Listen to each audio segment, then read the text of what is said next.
And that was Black and White by the Asian Dub Foundation off their Rafi's Revenge album.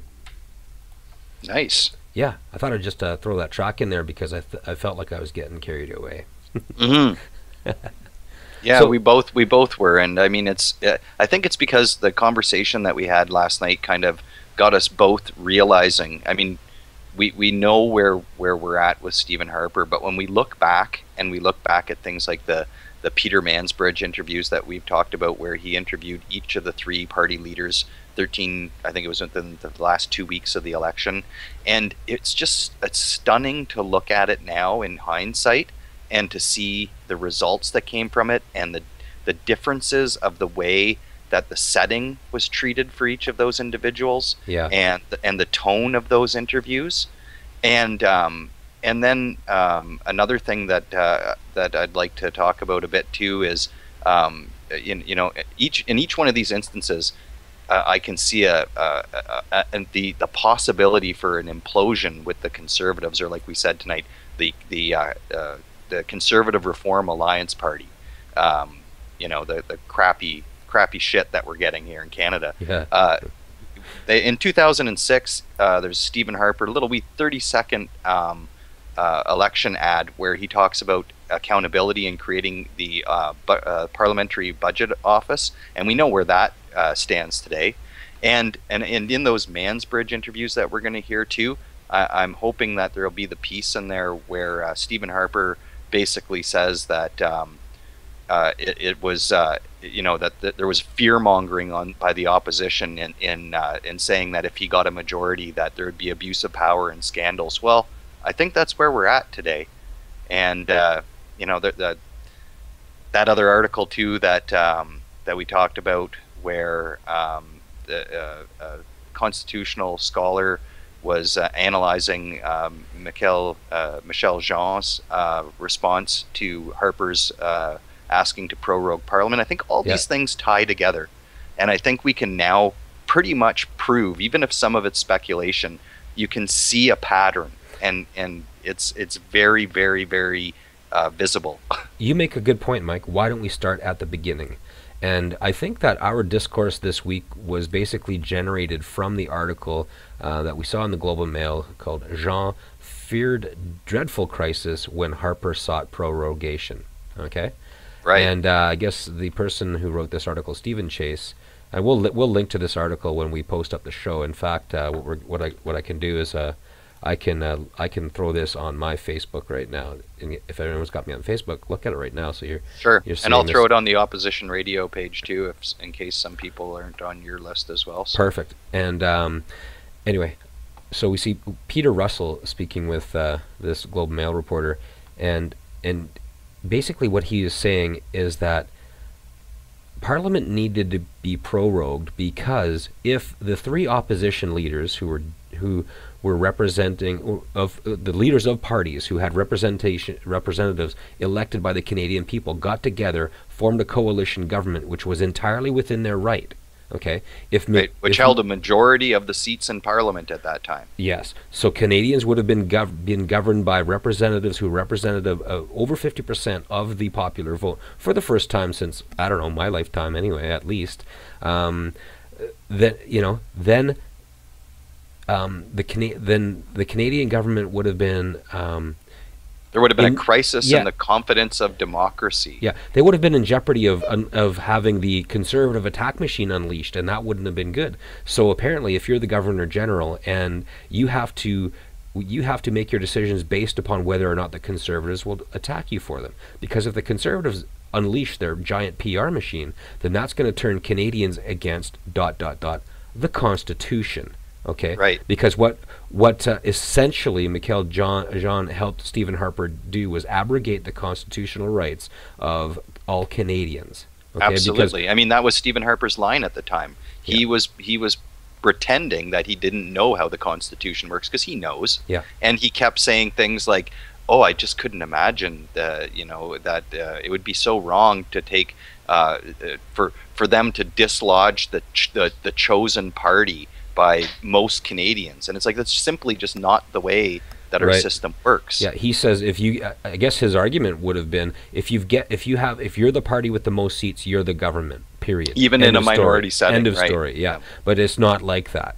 Okay. No. When a minority government fails, our Constitution provides for the leaders of other parties to form a coalition and form a government after a minority government fails. Failing that, an election is called. Right. So when a minority government is toppled in a confidence vote, okay, it is incumbent upon the Governor General to look to the other leaders of the parties to see if someone can come up with a government. That's the way it has to work. That's our Constitution. So this character, Peter Russell, was saying, well, no.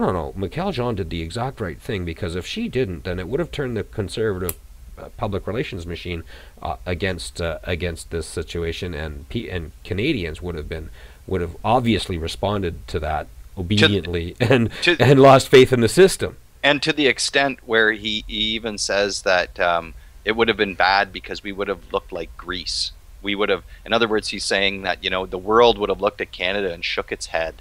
And it's like, okay, maybe he's not saying that it was the absolute right thing, but he is definitely saying that Michaëlle Jean's decision was to overlook the Constitution and choose out of fear of Stephen Harper's PR campaign that could occur, that he's already threatened with the way that he was talking prior to the election, that it would destroy Canada's reputation. Yeah.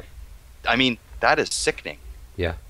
It is absolutely sickening. And you think about that, and people didn't recognize it at the time, maybe, but that is exactly what happened. Yeah. And out of that conversation we had, I believe that we're in agreement that Michaëlle Jean was wrong to do what she did. And the reasoning offered up in that Globe and Mail article was so asinine. I still can't believe it. It's still making me mad every time I think about it, because I mean, that's a Globe and Mail. You should be able to read some intelligent comment in that, right? Mm-hmm. Oh my God!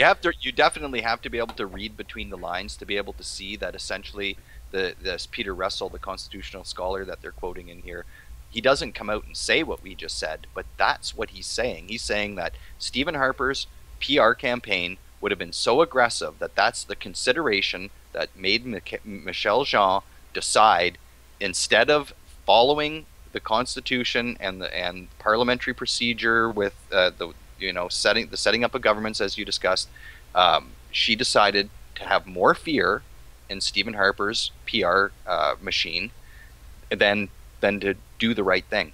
She did the wrong thing. Yeah. Oh no, I mean, there's no two ways. You can twist this in any different way you want, but it all boils down to Michaëlle Jean, who, I mean, it's ironic that she would be defending principles of democracy at all.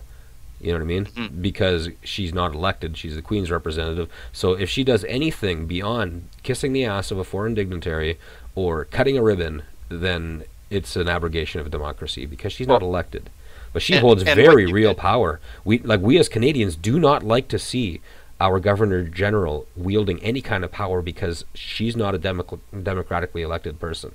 Well, isn't that the irony of this whole situation too, then? Because if she would have done her job properly as an unelected, assigned official, she would have upheld the Constitution. She would have upheld the Constitution, and the opposition parties would have formed a government, and she would have done her role, and it shouldn't have seemed undemocratic. But and all she had to do, Mike, is nothing. That's right. Okay? Because had she not prorogued Parliament, then all of this stuff would have happened.